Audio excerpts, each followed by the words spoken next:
지난 주일에 우리는 예수님의 이른바 산상수훈 가운데서 팔복설교 이외의 나머지 5장 내용을 살펴보았습니다. 그래서 우리는 소금이고 빛이다 하는 그런 내용과 그 이후에 6가지 그 안티테제, 엔티테시스, 반제에 대해서 5가지 반제에 대해서 우리가 살펴보았죠. 이 소금이고 빛이라는 이 내용은 팔복과 마찬가지로 우리의 정체성, 천국 백성의 정체성이 어떤 거냐라는 것을 보여주는 그런 말씀이다. 그런 것을 살펴보았습니다. 천국 백성은 자기를 녹여 맛을 내는 소금과 같이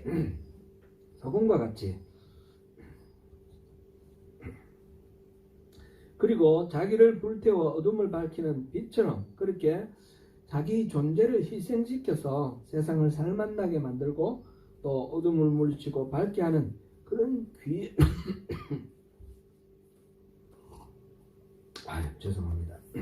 그런 귀한 존재가 바로 우리 천국 백성인 그리스도인 우리들이다 라는 것을 우리가 확인해 보았습니다. 그리고 예수님은 사람들이 말하는 것처럼 율법이나 선지자를 폐하러 오신 것이 아니라 완성하러 오셨다 하셨습니다. 그러면서 그리스도인의 의가 서기관이나 바리새인의 의보다 더 낫지 못하면 의미가 없다 그런 말씀을 하셨습니다. 그래서 우리는 더 나은 의, 그리스도의 의를 실천해서 율법을 주신 하나님의 뜻을 온전히 이 땅 위에 구현하는 그런 하나님의 백성이 되어야 된다 하는 말씀을 주셨습니다. 그리고 5가지 반제를 통해서 율법을 주신 하나님의 뜻을 온전하게 하는 그 율법을 완성한다라는 의미는 그 율법 속에 담겨져 있는 그 문자적 의미 이상으로 그 말씀을 주신 하나님의 의도, 동기, 그것을 구현을 해야지 된다. 그런 말씀이었습니다.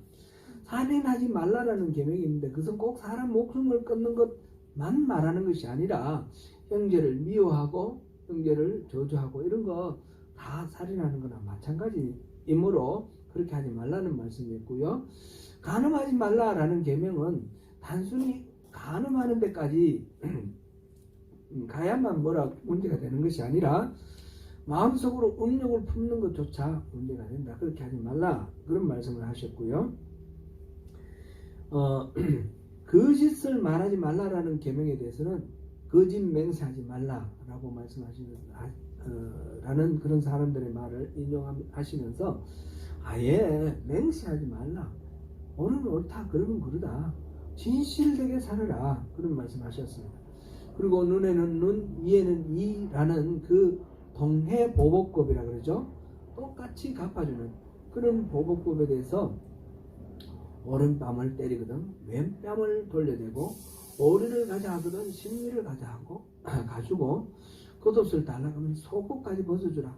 그러니까 더욱 적극적으로 악한 자를 대적하지 말고 더욱 적극적으로 선으로 선대하라. 그런 말씀을 주셨어요. 그리고 이웃을 사랑하고 원수를 미워하라는 그런 계명에 대해서는 원수조차도 사랑하라. 그런 말씀을 하셨습니다. 이 5가지 반제 다 사실은 굉장히 어려운 그런 숙제입니다. 이거는 천국 백성만이 할 수 있는 것이고 천국 백성도 저마다 자기의 능력과 자기의 성품으로 할 수가 없고 천국 백성답게 온전히 하나님의 통치를 받을 때에 그것이 가능하다라는 것을 우리가 살펴보았습니다. 오늘은 이어서 진정으로 의로운 하나님 나라 백성은 어떻게 그러한 성품을 이루어갈 수 있는가 하는 것에 대해서 경건 생활을 훈련하는 그 내용에 대해서 함께 살펴보시겠습니다. 지금 산상수훈을 얘기를 하고 있는데 산상수훈은 말하자면 하늘나라의 질서예요. 하늘나라의 법입니다. 법인데 팔복과 소금과 빛의 이야기는 말하면 헌법의 전문처럼 우리의 정체성이 어떤 건가, 우리가 어떤 사람인가, 우리 자기를 알고 자부심을 가지고 살자, 그런 이야기였고, 그 다음에 그 5개 태제, 안티테제부터 시작해서는 말하자면 계명입니다. 명령입니다. 명령인데 이런 명령이 주어지면서 그것을 실질적으로 어떻게 해서 우리가 가능하게 우리 자신을 단련하고 훈련할 수 있는가, 그게 오늘의 내용입니다. 오늘 3가지 이 경건 생활에 덕목이 나오는데, 하나는 구제, 하나는 기도, 하나는 금식입니다. 이 3가지는 천국 백성답게 살아갈 수 있기 위해서 우리가 스스로 영성을 훈련하고 우리 성품을 변화시켜 나가는 그런 중요한 훈련 과제가 이 3가지입니다. 그리고 이제 다음번 남았는 거는 7장 마지막까지 계속해서 천국 사람들의 가치관이 어떻게 되어야 되는가, 그 가치관에 대해서 말씀을 나눌 것입니다. 우리 정수건 집사님 이사하시면서 홈페이지가 약간 다운됐었는데 애써주셔서 복구됐습니다. 그래서 우리 이 부분, 산상순 부분은 제가 2년 전에 다 구구절절 이렇게 강해로 이렇게 말씀을 살펴봤는데, 그 내용은 우리 다시 반복할 필요는 없고요. 그거는 한번 참조하시면 좋겠습니다. 홈페이지를 참조하셔서 좀 하시면 좋겠습니다. 그런데 오늘 구제하고 구제에 대해서는 그때 아마 이게 올리는 걸 누락시켰나 봐요. 그리고 구제 하나가 빠졌는데 그래도 큰 문제는 없습니다. 한번 보시면 좋겠습니다. 오늘 이 경건이라는 말에 대해서 먼저 한번 살펴보면요. 경건이라는 말은 영어로 번역했는데 보면 가들리라는 형용사와 명사 가들리니스가 있고, 파이어스와 파이어티 이게 영어로 번역할 때 그렇게 번역했습니다. 경건한. 근데 이 가들리니스는 가드가 앞에 있는 그런 단어지 않습니까? 그러니까 하나님과 같은, 하나님 성품 같은 그런 의미가 내재되어 있습니다. 그렇다고 해서 번역을 하나님 같은 이렇게 번역하면 또 안 맞습니다. 경건이라고 한 번역을 하되 그 경건의 의미가 하나님의 성품을 이렇게 닮은 이런 의미로 우리가 경건을 이해를 하면 되겠습니다. 우리말 사전에 찾아보니까 경건이라는 말은 공경하고 엄숙하며 정중함, 이렇게 설명을 하고 있습니다. 어떤 대상에 대해서 이 경건이라는 말은 각 모든 종교에 다 있는데, 어떤 대상에 대해서 굉장히 경외함, 공경하고 두려워하는 마음을 가지고, 그리고 아주 스스로를 잘 이렇게 다져서 엄숙하고 정중하게 대하는 그런 태도를 보편적으로 말한다, 이렇게 볼 수 있습니다.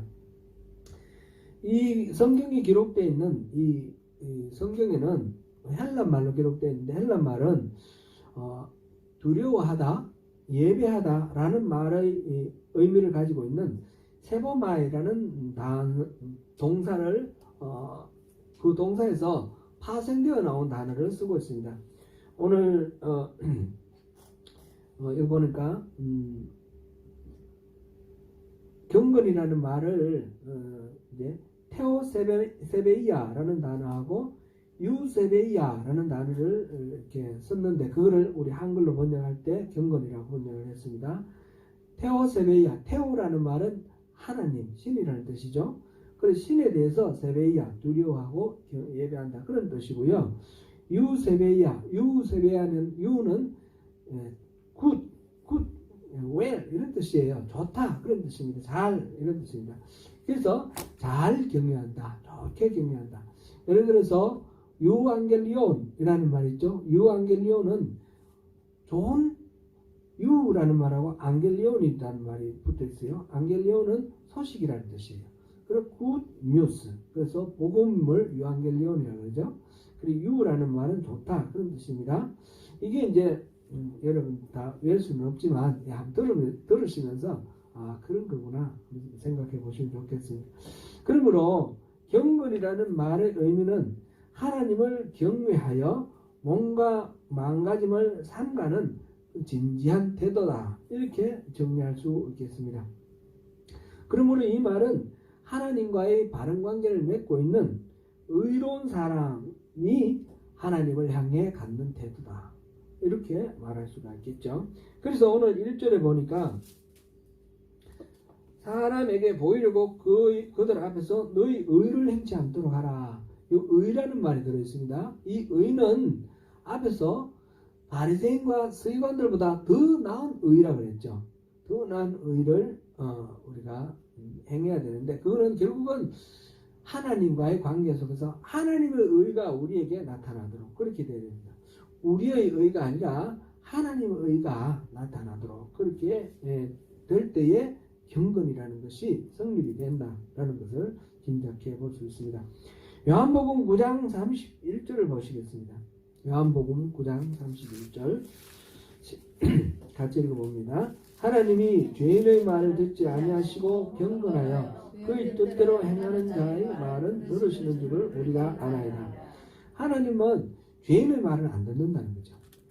경건해서 하나님 말씀을 듣는 사람, 경건한 사람, 하나님 말씀을 듣는 사람을 이야기를 하나님 들어주신다는 것입니다. 그랬을 때 이 경건한 사람이 뭡니까? 하나님의 말씀을 듣는 사람. 이렇게 설명을 하고 있습니다. 사도행전 10장 2절을 보시겠습니다. 같이 읽어봅니다. 그가 경건하여 온 지방과 더불어 하나님을 경외하며 백성을 많이 구제하고 하나님께 항상 기도하더니 고넬료라는 사람이 베드로를 불러서 복음을 듣는 그런 장면인데 이 고넬료는 경건한 사람이라 이렇게 설명을 했는데 그가 경건하여 이렇게 되는데 그 경건하다는 말을 붙일 수 있는 특징이 뭐냐? 그 온 지방과 더불어 하나님을 경외하고 그리고 백성을 많이 구제하고 하나님께 항상 기도하고 하나님을 경외함과 구제함과 기도함 이게 경건함의 표지다 이렇게 말하고 있습니다. 그런데 기도하는 것은 경건하고 관계가 있어 보이는데 구제하는 것하고 경건하는 게 이게 연결이 잘 안 되는 것 같습니다. 그런데 이 구제라는 말 긍휼을 가지고 이웃의 필요를 도와주는 이런 사랑의 실천인데 이거는 히브리 말로 경건 어떤 말을 경건이라고 번역을 했는지 그거를 보면 짐작을 할 수 있습니다. 히브리 말로 하시드라는 단어를 경건으로 번역했습니다. 이 하시드라는 단어는 우리 비슷한 무슨 말 생각나죠? 헤세드. 하나님을 사랑하고 이웃을 사랑하는 이 인애, 긍휼, 이 헤세드를 실천하는 것이 하시드입니다. 그러니까 경건은 사랑의 실천이라는 뜻입니다. 사랑의 실천인데 하나님에 대한 사랑의 실천도 있고 이웃에 대한 사랑의 실천도 이 하시드, 경건이라는 이 단어에 포함되어 있는 것입니다. 야고보서 1장 27절을 보시겠습니다. 야고보서 1장 27절 하나님 아버지 앞에서 정결하고 더러움이 없는 경건은 곧 과와 과부를 그 환난 중에 돌보고 또 자기를 지켜 세속에 물들이지 아니하는 그것입니다. 아멘. 하나님 앞에서 경건이 뭐냐? 정결하고 더럽지 않은 경건이 뭐냐? 바로 과와 과부를 돌보는 겁니다. 그리고 자기를 세속에 때묻지 않게 만드는 것. 이 중에서 과와 과부를 돌보는 것이 경건이다라는 것. 이게 중요한 개념이 되겠습니다. 예수님이 비유 가운데 바리새인과 세리가 기도하는 그런 장면을 예수님이 설명을 하신 적이 있어요. 그럴 때 바리새인이 자기가 경건하다는 걸 과시하기 위해서 뭐라고 했냐면 나는 일회에 2번씩 금식하고 11조를 드리고 이렇게 10의 1을 드리고 이렇게 말을 했어요. 그러니까 이 바리새인들의 관념에 금식하는 것도 경건의 중요한 덕목으로 생각하고 있다라는 것을 볼 수 있습니다. 또 마가복음 2장 18절에 보면 사람들이 요한의 제자들과 바리새인들의 제자들은 금식을 하는데 왜 예수 당신의 제자들은 금식하지 않습니까? 이렇게 말을 하거든요. 그러니까 이 바리새인의 제자들과 요한의 제자들이 금식하는 것 자체가 하나의 경건한 어떤 생활의 모습으로 이렇게 간주가 되는 거예요. 여기서는 경건이라는 단어는 안 썼지만 지금 일반적으로 유대인들의 생각 속에서 구제와 기도와 함께 이 금식도 경건의 중요한 덕목으로 꼽고 있다라는 것을 알 수 있습니다. 그런 배경을 우리가 이제 한번 훑어본 것이고요. 예수님은 그것을 구체적으로 잘 아시니까 그 모든 듣는 청자들, 듣고 있는 사람들이 또 다 똑같은 그런 생각을, 관념을 갖고 있지 않습니까? 그래서 이 경건에 대해서 세 가지를 얘기를 하시는 것입니다. 구제와 기도와 그리고 금식. 이 세 가지는 이렇게 하라. 그렇게 말씀을 하시는 것입니다. 디모데전서 4장 8절에 보니까 바울이 이러한 경건의 훈련은 금생애뿐 아니라 영원한 생명을 위해서도 유익하다. 그런 말씀을 했습니다. 육체의 훈련뿐만 아니라 육신의 훈련은 잠시만 있는 것이지만 이 경건의 훈련은 영혼과 연결되어 있는 것입니다. 예수님은 당시 유대인들의 이 경건 생활을 위해서 이 세 가지 훈련, 구제, 기도, 금식에 대해서 말씀을 하셨는데 어떻게 하면 이런 진정한 경건에 도달할 수 있을까? 지금 바리새인들, 방금도 말씀드렸지만 바리새인이나 또 다른 요한의 제자나 다 이 경건을 실천하고 있습니다. 그런데 예수님이 보실 때는 이들이 이런 식으로 해서는 경건에 도달할 수 없다는 것입니다. 곧 복음을 듣고 하늘나라의 백성이 된 천국 백성은 그게 아니라 진짜 경건에 도달할 수 있는 이 방법을 우리가 알고 그거를 훈련해야 된다 하는 것이 예수님께서 산상수훈에서 말씀하시는 경건의 훈련 내용입니다. 먼저 구제에 대해서 말씀하십니다. 이거는 오늘 1절부터 4절까지 같이 한번 한 목소리로 다시 읽어보겠습니다. 사람에게 보이려고 그들 앞에서 너희 의를 행하지 않도록 주의하라. 그리하지 아니하면 하늘에 계신 너희 아버지께 상을 받지 못하느니라. 그러므로 구제할 때에 예식하는 자가 사람에게서 영광을 받으려고 회당과 거리에서 하는 것 같이 너희 앞에 나팔을 불지 마라. 진실로 너희에게 이르노니 그들은 자기 상을 이미 받았느니라. 너는 구제할 때에 오른손이 하는 것을 왼손이 모르게 하여 내 구제함을 은밀하게 하라. 은밀한 길에 보시는 너희 아버지께서 갚으시리라. 아멘. 구제는 우리의 그 경건, 우리의 영성을 깊게 하는데 중요한 훈련의 덕목입니다. 그런데 그 경건 생활을 말씀하시면서 사람들에게 보이려고 너희 의를 행하지 않도록 하라. 그런 말씀으로 1절을 시작하셨고, 외식하는 자가 자기 사람들에게 영광을 받으려고 회당과 거리에서 하는 것 같이 너희 앞에 나팔을 불지 말라. 그런 말씀을 하셨습니다. 외식하는 자라는 말은 겉으로 꾸민다 이런 뜻이죠. 외식이라는 말이. 이거는 원래 이 성경 언어의 원래의 의미는 가면을 덮어쓰고 있다 이런 뜻입니다. 가면을 덮어쓴 사람. 그러니까 가면은 이 우리 원래 얼굴하고 다르지 않습니까? 원래 얼굴을 가리는 거지 않습니까?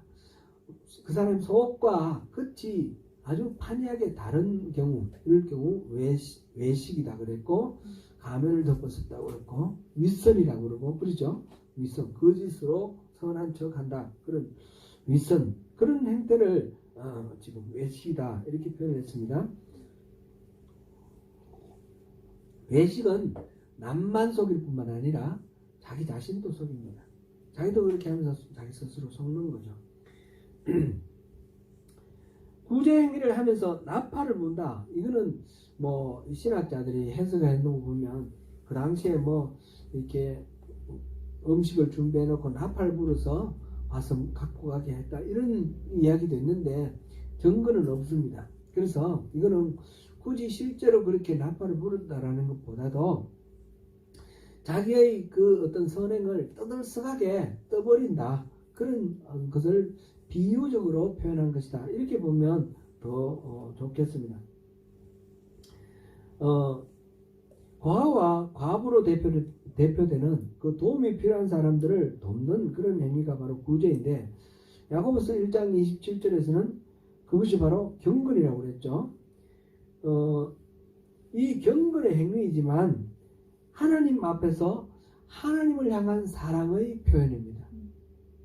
사람들로부터 인정받고자 하는 그런 것이 아니라 누군가를 돕는 것이, 인간과 인간 사이에 분명히 교류가 있는 것이죠. 그래서 이 사람을 돕는 거지만, 그러나 근본적으로는 하나님에 대한 나의 사랑을 표현하는 것이라는 것입니다. 그래서 우리가 이런 어떤 선행을 할 때 하나님만 보시면 되는 거지, 사람들이 보느냐 아느냐에 관심을 두면 안 된다. 그런 의미입니다. 우리 이거는 여러 번 살펴봤습니다.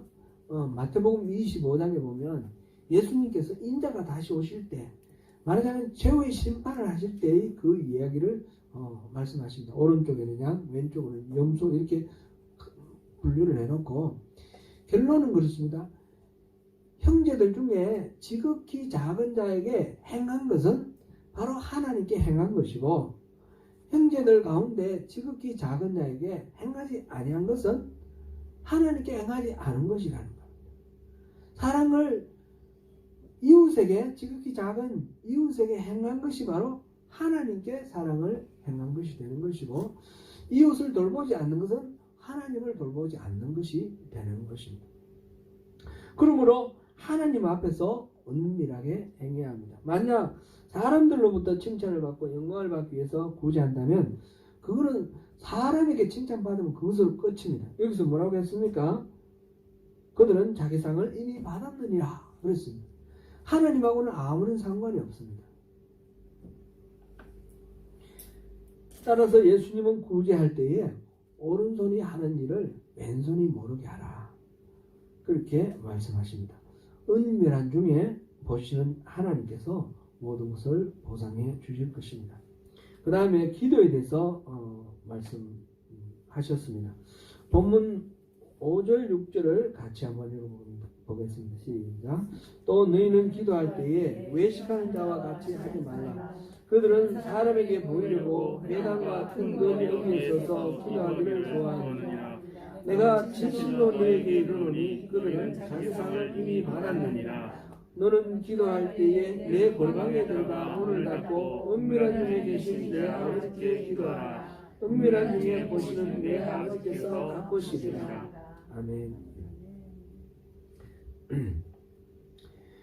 예수님은 기도할 때에 외식하는 자와 같이 하지 말라고 하셨습니다. 그 당시 유대인들은 하루에 3번 시간을 정해놓고 기도하는 것이 중요한 경건 생활의 한 덕목이었습니다. 기도는 기본적으로 하나님과의 대화입니다. 그렇죠? 그래서 시간을 정해놓고 기도한다는 것은 우리가 하나님을 의식하지 않고 지나가 버릴 수 있는 것을 기도함을 통해서 다시 하나님께 우리가 설 수 있는 그런 중요하고 아주 귀중한 그런 우리 경건 생활의 한 방법입니다. 다니엘서에 보면 이 기도를 다니엘이 시간을 정해놓고 예루살렘을 향하여 창문을 열어놓고 기도하는 것이 이 다니엘이 얼마나 하나님 앞에 바로 설 수 있게 만들었는지 그 참 좋은 사례를 볼 수 있습니다. 그러한 성도의 중요한 마음의 표현이었는데, 그래서 유대인들은 하루에 3번 회당에 찾아가서 기도하는 것을 좋게 여겼습니다. 그래서 외출 중이라도 기도 시간이 되면 어디에서든지 기도를 하죠. 요즘 보면 이 무슬림들이 시간이 되면 기도하지 않습니까? 어디에서든지. 그게 여기에서 나온 그 전통이죠. 그러나 예수님 당시에 예수님으로부터 많은 책망을 받았던 이 바리새인들을 비롯해서 당시 유대인들 가운데는 기도를 하나님과의 이 관계, 교제, 대화라는 그 본연의 목적을 잃어버리고 그 기도하는 모습, 그 의식, 리추얼, 그것만 이렇게 생각하는 것으로 그렇게 기도하는 것으로 자기 자신의 거룩함을 과시하는 그런 행위가 되었습니다. 예수님은 그래서 기도할 때 내 골방에 들어가 문을 닫고 기도하라. 은밀한 중에 계신 내 아버지께 기도하라. 이렇게 말씀을 하셨습니다. 이거는 반드시 집집마다 골방이 따로 있어야 된다 그런 뜻은 아니겠죠. 특별하게 우리가 다른 모든 관계를 끊고 하나님과 독대하여 이렇게 하나님께 깊이 기도하는 그런 시간이 필요하다. 그런 말씀이죠. 그리고 7절에 보니까 중문부원하지 말라 그랬습니다. 중문부원한다는 말은 했던 말 하고 또 하고 또 하는 것, 그걸 중문부원이라고 그러죠. 그러니까 하나님께서 못 들으실까봐 악을 쓰고 막 이렇게 했던 말도 하고 또 하고 계속 그렇게 해야만 하나님 들으시는 거 아니라는 거죠. 그리고 또 염불을 외듯이 불경 그 외에는 거는 그냥 뜻이 뭔지도 모르고 그냥 외지 않습니까? 우리 보니까 어릴 때 보니까 이렇게 불경 이렇게 외는 녹음기 틀어놓고 이렇게 하는 거 많이 들어봤는데 무슨 말인지 전혀 모릅니다. 무슨 말인지 전혀 모르는데 계속해서 반복합니다. 그런 거는 의미가 없습니다. 하나님과 대화가 이루어져야 되는데 아무 의미 없이 중얼중얼 하는 것은 기도가 아니라는 거죠. 주님은 그래서 이렇게 기도하라 하시면서 9절부터 13절까지 기도의 모델, 모범을 이렇게 말씀해 주셨는데 이게 이른바 주기도문입니다. 주기도문은 주님이 제자들에게 가르쳐 주신 전에 제가 이렇게 표현했습니다.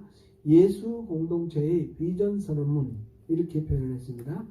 예수님께서 이 기도를 통해서 우리는 천국의 백성은 무엇을 원하며 무엇을 위해서 어떻게 살아가는지 이 기도문 안에 다 요약해서 담아놨습니다. 하나님 나라가 임하기를 원하며 하나님께 영광이 있기를 원하며 하나님 뜻이 이루어지기를 원하는 겁니다.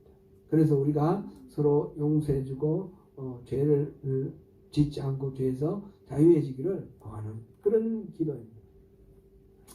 그러나 주님이 가르쳐 주신 기도도 이것도 그냥 아무 의미 없이 중얼중얼 외고 흔히 무슨 모임 했다가 헤어질 때 그냥 요식행위로 이렇게 한다면 그거는 아무 의미가 없어지는 겁니다. 그런 순수의 주기도문을 하는 이유는 우리가 어떤 존재인가 하나님 나라 백성이다 라는 것을 확인하기 위해서 진지하게 그 말씀 하나하나를 깊이 묵상하면서 그렇게 살겠다라는 어떤 신앙 고백으로 주기도문을 하는 것입니다. 그렇게 우리가 기도해야 된다 하는 것이 예수님은 지금 가르쳐 주신 말씀입니다. 그 다음에는 금식에 대해서 말씀하셨습니다. 사람이 먹고 마시는 것을 완전히 끊어버린다라는 것은 참 어떤 문제든지 매우 절박하다라는 것을 충분히 알 수 있습니다. 우리가 신앙생활을 하면서 금식을 한다는 의미는 바로 그렇게 절박하게 주님을 만난다는 뜻입니다. 우리 자신의 죄를 돌아보고 우리 죄의 심각성을 절박하게 들여다보고 회개하고 돌이키는 그런 회개의 금식이 있을 것이고 우리가 당면한 문제에 대해서 절박하게 하나님께 또 구하면서 하나님의 응답을 받는 그런 금식이 있을 것입니다. 어느 것이나 음식을 먹지 않고 생명을 걸고 오직 하나님께 매달린다. 그런 의미가 있는 것입니다. 육의 양식은 끊고 주님이 주시는 영의 양식과 은혜에 의지해서 살겠다는 그런 신앙의 의지를 표현하는 것이 바로 금식입니다. 금식을 잘못 오해를 해서 자신이 요구하는 어떤 목적을 관철시키기 위해서 하나님 앞에 때를 쓰는 것으로 그렇게 하는 경우도 있습니다. 그렇게 해서 음식 먹지 않고 있다 그러면 그거는 금식이 아니라 단식 투쟁이 되는 것입니다.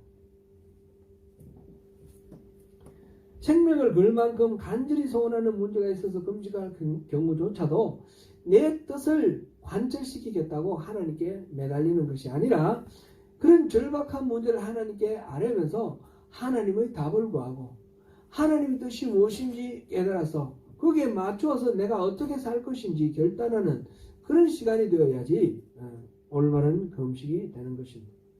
그러므로 하나님을 절박함을 가지고 독대하는 이 금식을 할 경우에 슬픈 기색을 하거나 또는 얼굴을 흉하게 하지 말라 했습니다.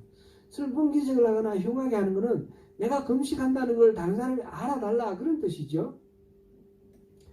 그렇게 사람들로부터 칭찬을 받고자 한다 그러고 인정을 받고자 한다 그러면 그것은 이미 끝났습니다. 하나님하고는 아무런 상관없는 그런 행위가 되고 말 것입니다. 그러므로 예수님은 우리가 금식할 때 오히려 머리에 기름을 바르고 얼굴을 씻으라 그렇게 말씀하셨습니다. 은밀한 중에 보시는 아버지, 내 아버지께서 갚으시리라 그런 말씀하셨습니다. 오늘날에는 이 금식이 또 단순히 음식을 식음을 전폐하고 끊는 이것만 말하는 것이 아니라 다양하게 우리가 금식을 하는 그런 것을 우리가 봅니다. 문화 금식을 한다든지 SNS 금식을 한다든지 스마트폰 금식을 한다든지 이런 식으로 자신의 욕망을 통제하면서 하나님의 뜻에 맞추는 영성훈련의 과정이 바로 금식이다. 우리 이렇게 보면 되겠습니다. 오늘 본문 6장 1절부터 18절까지 나오는 세 가지 경건생활의 덕목들에 대해서 우리 성경을 읽어보면 공통적으로 나오는 표현이 있습니다. 똑같이 나오는 것이 외식하는 자와 같이 하지 말라. 그런 말이 2절, 5절, 16절에 있었고요. 그리고 그들은 이미 자기 상을 받았다. 그런 말이 2절, 5절, 16절에 나옵니다. 그러면서 은밀한 중에 하라 하시면서 은밀한 중에 보시는 하나님이 갚으시리라. 너희 아버지께서 갚으시리라. 그게 4절, 6절, 18절 이렇게 나옵니다. 이런 공통의 표현을 통해서 우리가 이 경건의 훈련 이 세 가지에 대해서 우리가 중요한 열쇠를 얻습니다. 구제, 기도, 금식 다 각자가 하나님을 만나는 그런 경건 생활입니다. 그러므로 다른 사람들의 칭찬이나 보상이나 관심 그런데 마음을 둘 것이 아니라 오직 하나님의 시선, 하나님의 관심에 우리가 집중해야 합니다. 예수님은 이 땅 가운데 오셔서 말하자면 아주 근본적인 종교개혁을 하셨습니다. 본래 그것을 주신 하나님의 마음과 의도는 사라져버리고 껍데기만 남은 그런 제사 같은 이런 의례, 의식들과 그리고 율법들 이 율법들을 근본적으로 뜯어고쳐서 원래 하나님이 이것을 제정하시고 우리에게 주신 그 목적에 맞게 새롭게 이걸 완성하는 그런 일을 하셨습니다. 이게 지난주에 율법을 온전케 한다 이렇게 표현하였죠. 그 가운데 오늘 살펴본 것들은 개인의 내적 영성에 관계가 있는 그런 경건생활입니다. 물론 개인의 경건생활도 개인에게만 국한되는 건 아닙니다. 구제활동 자체가 이웃과의 관계가 있기도 하고 기도도 가르치실 때 하늘에 계신 내 아버지가 아니라 우리 아버지, 그래서 우리라는 말을 계속해서 반복해서 나오면서 공동체적인 성격, 기도도 공동체적이다 그런 걸 보여주셨습니다. 금식도 그런 것입니다. 그래서 이 경건도 공동체적인 특성을 가지고 있는 그런 활동이지만 공동체적이라고 해서 같이 떠들썩하게 하는 것이 아니라 은밀한 가운데 하나님과 독대해서 이 모든 일들을 하라는 것입니다. 결론적으로 세 가지 경건생활, 구제, 기도, 금식에 있어서 두 가지의 공동적인 원칙이 있습니다. 첫 번째로는 이 세 가지 다 이기적인 동기로 해서는 안 된다는 겁니다. 이기적인 경건은 의미가 없다 이것입니다. 자기 이익을 위해 구제를 하거나 기도를 하거나 금식을 하는 것은 절대 하지 말아야 할 것입니다. 자기 이익을 챙기기 위해서 자선사업을 하는 경우도 있고요. 흔히 자기 욕망을 이루기 위해서 하나님의 힘을 비는 것이 기도다 이렇게 생각하는 경우도 있는데 그것도 오해입니다. 그리고 사랑이 없는 금식은 의미가 없습니다.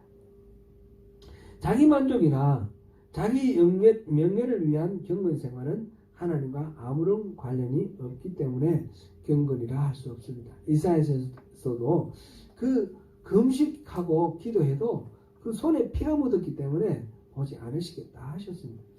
금식은 이웃에 대한 사랑의 표현이 되어야 되는 것입니다. 두 번째로는 위선적인 경건은 하지 말라라는 것입니다. 중심을 철저히 하나님께 온전히 옮겨야 합니다.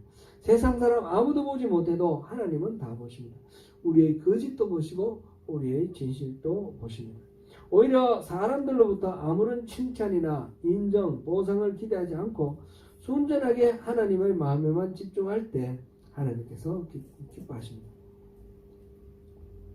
그리고 하나님의 차원에서 하나님의 방식으로 우리가 상상하는 이상으로 하나님께서 갚아주십니다. 구제나 기도, 금식 이것은 공통적으로 자기를 절제하고 다스리고 훈련하여 하나님의 성품에 맞추는 과정입니다. 온유한 자는 복이 있나니 그들이 땅을 기업으로 받을 것이며, 이게 우리가 팔복에서 살펴본 말씀인데, 온유가 뭡니까? 안에 있는 파워를 이렇게 잘 훈련하고 다스리는 것을 말합니다. 우리가 가지고 있는 어떤 것이든지 하나님의 은혜와 능력으로 잘 훈련하고 다스리고 통제할 때에 하나님 나라 백성에게 하나님은 이 땅을 기업으로 주시고 이 땅을 하나님 나라로 만들도록 우리가 다스리도록 우리에게 맡기시는 것입니다.